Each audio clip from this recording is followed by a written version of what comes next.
Hey there, aspiring anywhere entrepreneurs. Hey, this video is intended for those of you out there who have a job. In other words, you work for a traditional company where the structure would look like the president or CEO who had vice presidents reported to him, underneath those folks had maybe some managers and then supervisors and then workers underneath them. This structure I refer to as a pyramid scheme, okay, because basically someone down here is not making more money than someone even up here, and definitely not making more money than someone at the very top, right? They're going to have to kick, scratch, crawl their way up just to the next level, and then that may take years and then years to get up to this next level, etc. But there's only one person that's going to make the most amount of money there. I learned a different way of generating income.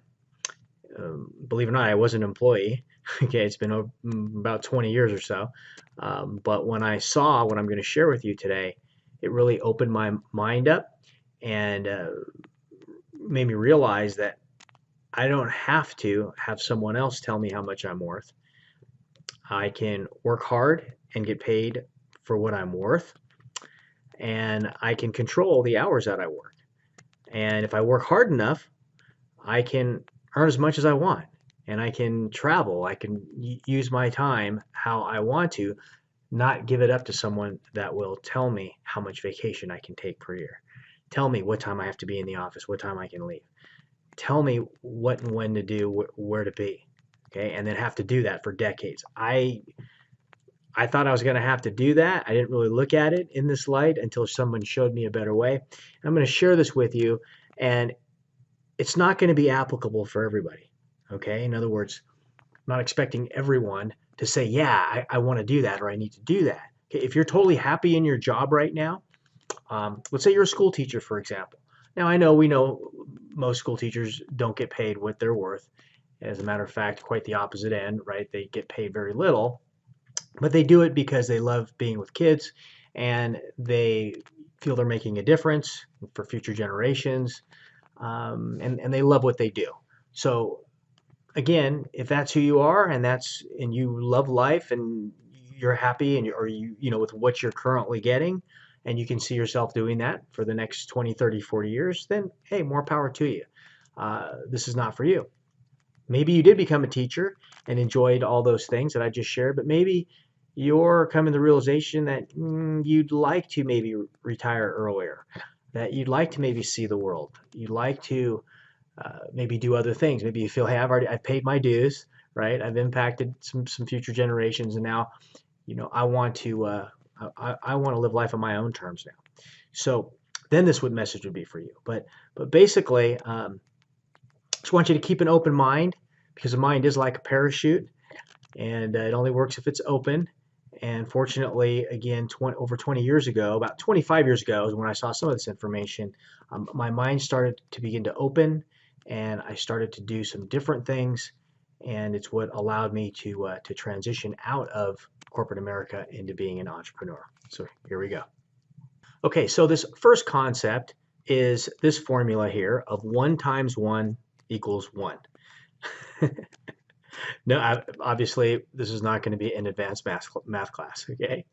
But basically, this model, when it comes to being an employee, or rather generating income, this is not the model you want to work. Basically, what it is 1 of you times 1 week equals 1 paycheck, and it's a cycle, right? The boss is only going to pay you just enough money so you won't quit, and in return you give him or her just enough work so they don't fire you. It's just a big cat and mouse game, and it goes on for decades.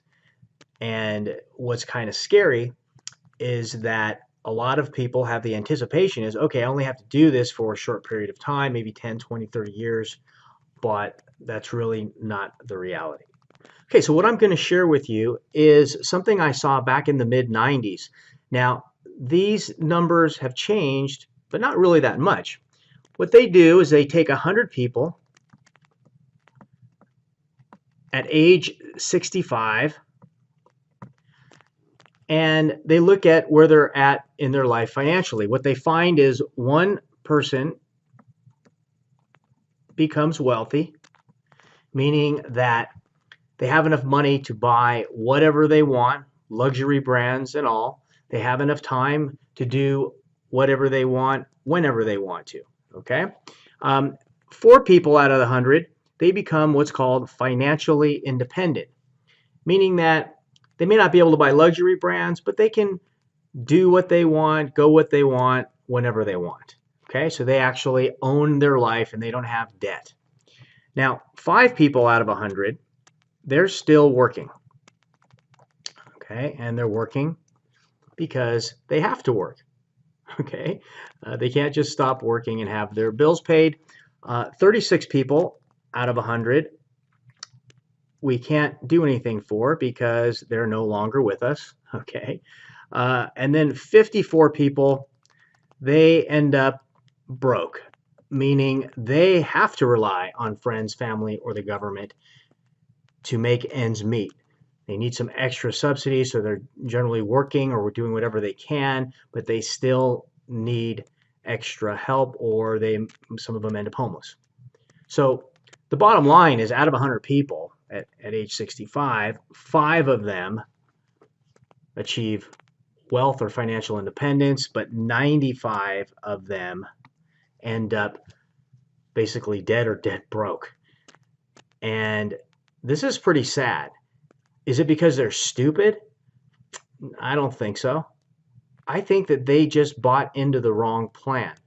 They just did what everyone else does, got into what's known as the rat race, and they ran around in that for their whole life. And by the time they get towards end of life, maybe in their 80s, they look back and most people have regret, especially if you're in the 95 people. They regret that they didn't take more risk earlier on.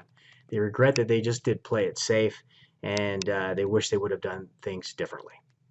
Now, this quote here really changed my life, really opened my eyes to the creation of wealth and how wealth is created. This is from a famous billionaire industrialist. His name was J. Paul Getty. Now, J. Paul Getty was a billionaire in 1966, when $1 billion was probably an unfathomable amount of money, probably like saying today as someone who's a trillionaire. Okay, what he said was he'd rather have 1% of the effort of 100 men than 100% of his own efforts. He said you cannot create wealth by trading your time for money. You must create leverage. And that's why that 1 times 1 equals 1 model does not work if you want to create wealth, and especially within a reasonable amount of time. So in my next video, I'm going to talk to you not only about the concept of leverage, but the concept of exponential growth and geometric progression, which is basically how to leverage leverage. So be sure to watch out for that post.